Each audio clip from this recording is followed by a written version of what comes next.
Caía la tarde y hacía frío. El viento soplaba fuertemente, el gris firmamento mostraba señales de tormenta, el mar en la costa chocaba y hacía un estruendo estremecedor. Verónica estaba sola en casa, una casa grande y muy vieja que sus padres le habían dejado como herencia. Ella era felizmente casada con Ricardo y tenía 2 hijos fruto de su amor. Ellos no estaban en casa, habían salido de noche de camping entre padre e hijos. Era primera vez que Verónica estaba sola en casa por una noche, la vejez de la casa y sus ruidos extraños le daban algo de nervios, estaba tan solitaria en aquella gran casa. Para distraer sus nervios se puso a leer su novela favorita en el estudio a la luz de Las Vegas. Transcurrían las horas y ella se sumergía cada vez más en su lectura, navegaba su imaginación en un mar de fantasía y sin darse cuenta ya había caído la noche y el sueño empezó a dominarla. Terminaré de leer este capítulo, dijo dentro de sí, pero sin darse cuenta sucumbió ante el sueño. De repente se escuchó un fuerte estruendo, era un rayo, se había desatado una fuerte tormenta, el frío congelaba hasta los huesos, pero Verónica sumergida en el sueño no sentía nada. Por suerte su marido y sus hijos estaban lejos del pueblo, a salvo de la tormenta y disfrutando su noche de camping. De un momento a otro Verónica empezó a soñar, soñaba con su marido y sus hijos, los vio sufriendo, ahogados por la tormenta en su tienda de campaña, sus hijos gritaban pidiendo ayuda, pero en medio del bosque nadie los escuchaba, la lluvia era fuertísima, ellos intentaban buscar refugio mas no lo hallaban, y en un momento estaban rodeados de agua, el agua subía y pasaban corrientes como ríos, el padre desesperado no sabía qué hacer, no había escapatoria. La muerte acechaba y ellos eran la presa. El padre abrazó a sus hijos fuertemente mientras lágrimas brotaban de sus ojos, sería la última vez que los vería, en unos minutos estaban con el agua en el cuello y la corriente empezó a arrastrarlos, hicieron lo posible para aferrarse a los árboles, pero hasta los árboles cedieron y terminaron arrastrados, ahogados, atragantados de lodo y agua turbia. Luego de cesar la lluvia, visualizó el cuerpo inerte de sus pequeños hijos, estrellados contra una gran piedra, no podía creer lo que veía, no creía tan macabro espectáculo, su corazón desgarrado no soportaba más.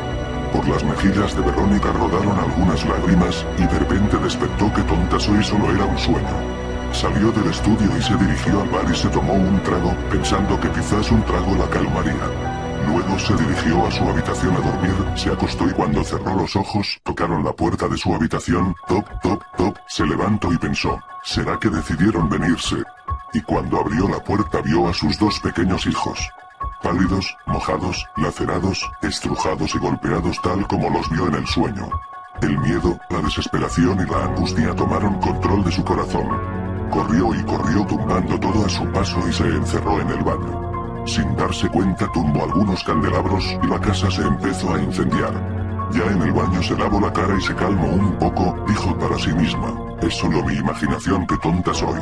Procedió a salir pero la puerta estaba trabada y no abría, el fuego avanzaba cada vez más y el humo empezó a entrar por las rendijas de la puerta, al darse cuenta de la situación empezó a gritar desesperadamente y a intentar abrir la puerta, mas no tuvo éxito, el calor y el humo terminaron por desmayarla hasta que finalmente se ahogó y murió. Nadie escuchó sus gritos, nadie la ayudó. Al día siguiente llegó el marido y los hijos y encontraron la casa totalmente consumida, escombros y cenizas y algunos vecinos que habían tratado de controlar el incendio. Verónica murió horriblemente calcinada. El marido corrió hacia lo que quedaba de la casa, alzó sus manos y dijo, Dios mío, ¿por qué? ¿Por qué Verónica? Verónica La mañana del 9 de febrero de 1855, cientos de misteriosas huellas fueron encontradas sobre la nieve que cubría las calles del poblado de Devon, Inglaterra.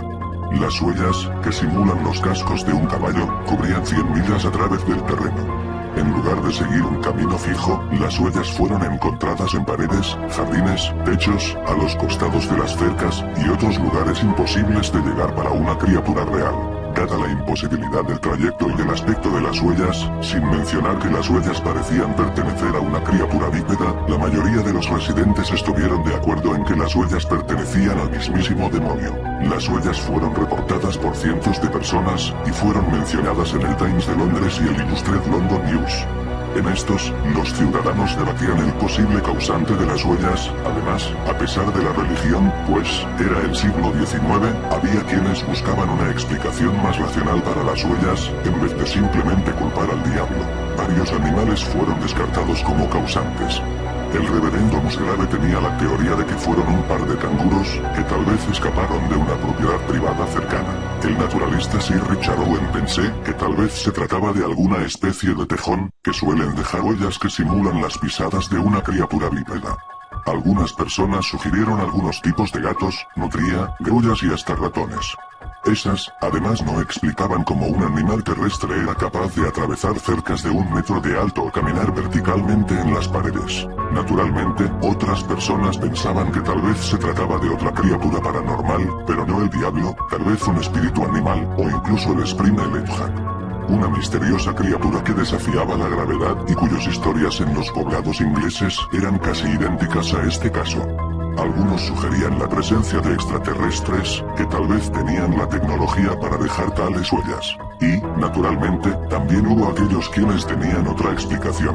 Las huellas fueron dejadas por animales normales, y los relatos de la distancia y los lugares donde fueron encontradas las huellas eran solo exageraciones, que tal vez fueron alucinaciones en masa, o incluso, posiblemente, solo un truco mediático para incrementar la circulación del periódico de un pueblo increíblemente aburrido en ese día nevado.